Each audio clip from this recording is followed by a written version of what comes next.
ଏବେ ମୁଖ୍ୟମନ୍ତ୍ରୀ ବସ୍ ସେବା ଅଧୀନରେ ଥିବା 1422 ବସ୍ରେ ଏ ଯୋଜନା କାର୍ଯ୍ୟକାରୀ ବିଭାଗକୁ ଆଉ କ୍ଷତି ନ ହେବ ଏବଂ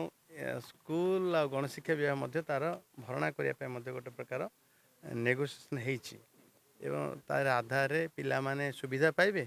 ଆଉ ଆମର ମୁଖ୍ୟମନ୍ତ୍ରୀ ବସ୍ ସେବା ମଧ୍ୟ ସୁବିଧା ସମସ୍ତଙ୍କୁ ପରିବହନ ସେବା ଯୋଗାଇ ଦିଆଯାଏ। ସ୍କୁଲ ଆଣ୍ଡ ଗଣଶିକ୍ଷା ବିଭାଗ ଦ୍ୱାରା ସହିତ ଆମ ବିଭାଗର ଆଲୋଚନା ସରିଛି ଏବଂ ଯେଉଁ କଥା ମାନ୍ୟବର ମୁଖ୍ୟମନ୍ତ୍ରୀ ମଧ୍ୟ କହିଥିଲେ ସ୍କୁଲ ପିଲାମାନଙ୍କୁ ମୁଖ୍ୟମନ୍ତ୍ରୀ ବସ୍ ସେବାରେ ରିହାତି ଦେବା